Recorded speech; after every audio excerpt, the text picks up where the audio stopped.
या ठिकाणी वर्धा जिल्ह्यामध्ये अहिंसेच्या माध्यमातून देशाला स्वातंत्र्य मिळवून देणारे राष्ट्रपिता महात्मा गांधी आणि देशाचे माजी पंतप्रधान लाल बहादूर शास्त्री यांच्या जन्मदिनी या राज्यातील सर्व कर्मचाऱ्यांना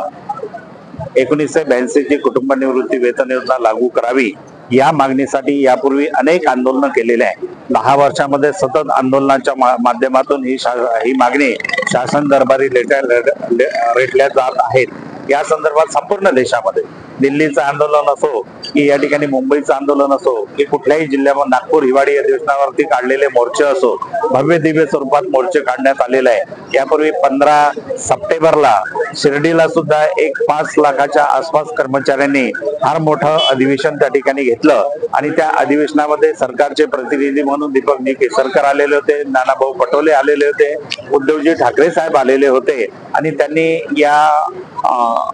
त्या अधिवेशनामध्ये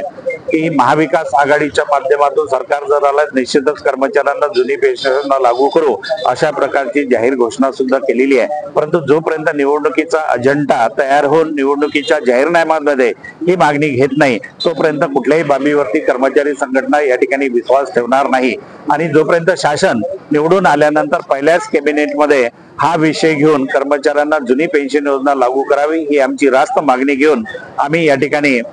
हे उपोषण या ठिकाणी महाराष्ट्र राज्य जुनी पेन्शन संघटनेच्या वतीनं आणि समविचारी संघटनांच्या पाठिंब्याच्या भरोशावरती संपूर्ण महाराष्ट्रातील कर्मचारी या ठिकाणी उपोषणासाठी हजर झालेले आहे आणि दिवसेंदिवस या ठिकाणी निश्चितच संख्या वाढणार आहेत आणि उपोषणकर्त्यांची संख्या सुद्धा वाढेल। महाराष्ट्र शासनाने याची दखल घ्यावी।